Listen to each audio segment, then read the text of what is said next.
dahsyat dan perkasa.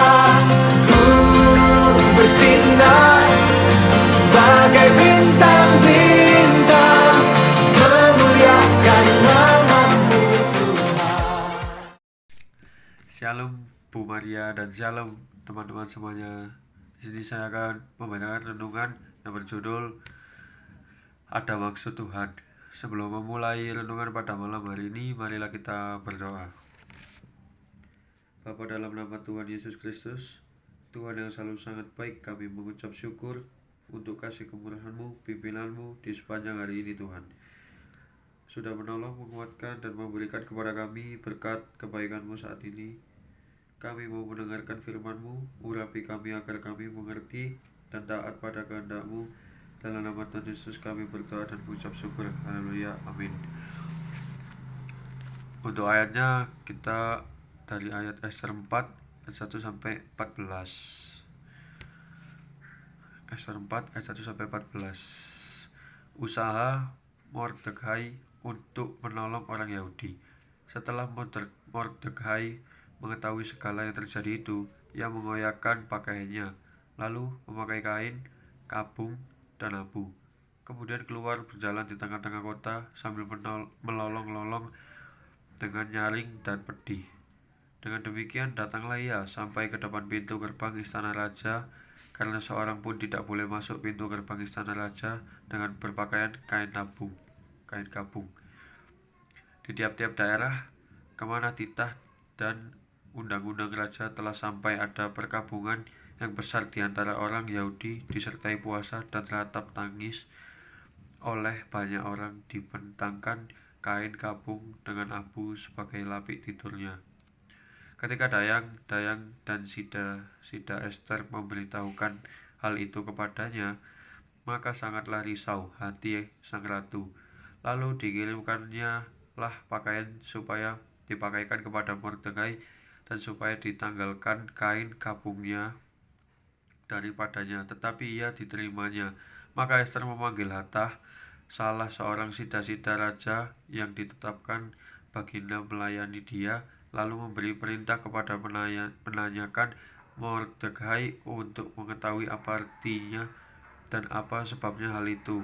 Lalu keluarlah Hatah mendapatkan Mordekai di lapangan kota yang di depan pintu gerbang istana raja, dan Mordekai menceritakan kepadanya segala yang dialaminya serta berapa banyak perak yang dijanjikan oleh Haman akan ditimbang untuk perbendaharaan raja sebagai harga pembinasaan orang Yahudi.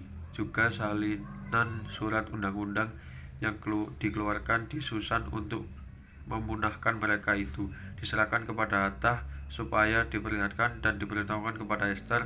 Lagi pula Hatah disuruh menyampaikan pesan kepada Ester supaya pergi menghadap raja untuk memohon karunia-Nya dan untuk membela bangsanya di hadapan baginda. Lalu masuklah Hatah dan menyampaikan perkataan Mordekai kepada Ester.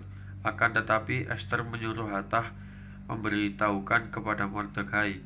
Semua pegawai raja serta penduduk daerah-daerah kerajaan mengetahui bahwa bagi setiap laki-laki atau perempuan yang menghadap raja di pelataran dengan tiada dipanggil, hanya berlaku satu undang-undang, yakni hukuman mati. Hanya orang yang kepadanya raja mengulurkan tongkat emas yang akan tetap hidup, dan aku selama 30 hari ini tidak dipanggil menghadap raja.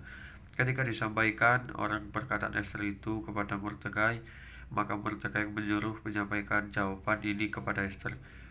Jangan kira, karena engkau di dalam istana raja, hanya engkau yang akan terluput dari antara semua orang Yahudi. Sebab sekalipun engkau pada saat ini berdiam diri saja, bagi orang Yahudi akan timbul juga pertolongan kelepasan dari pihak lain, dan engkau dengan kaum keluargamu akan binasa. Siapa tahu mungkin justru untuk saat yang seperti ini engkau beroleh kedudukan sebagai ratu. Dari bacaan Ester 4 ayat 1 sampai 14 ini tidak bisa dipungkiri bahwa banyak mahasiswa ketika lulus kuliah mencari pekerjaan yang akan memberikan gaji tinggi dan banyak fasilitas. Itulah yang biasanya menjadi kriteria utama mereka dalam memilih pekerjaan. Bahkan bagi mahasiswa Kristen sekalipun, mereka biasanya tidak memikirkan apa maksud Tuhan bagi mereka berkaitan dengan pekerjaan yang akan dipilih. Bagi Esther, seorang yatim piatu Yahudi yang dipelihara oleh Mordekai, dipilih menjadi ratu oleh Raja Ahasiweros. Pasti suatu kegembiraan sekaligus kejutan besar dari seorang yang biasa saja kemudian menjadi seorang yang dilayani, diperlukan istimewa dan mendapatkan kenyamanan di luar biasa. Tetapi ketika Haman, seorang yang berkedudukan di atas semua pembesaran kerajaan, berencana memusnahkan bangsa Yahudi, maka Mordekai mengingatkan Esther untuk membela bangsanya di hadapan raja. Melalui posisinya adalah hal yang sulit bagi Esther, karena kalau ia menghadap raja tanpa dipanggil dan raja berkenan, ia akan dihukum mati. Tetapi Mordekai mengingatkan justru kemungkinan maksud Tuhan menempatkan Esther menjadi ratu adalah menjadi alatnya untuk menyelamatkan umatnya. Ternyata memang Esther dipakainya untuk menyelamatkan bangsa Yahudi. Dari saya untuk renungan pada malam hari ini begitu saja, dan kita akan tutup dengan doa.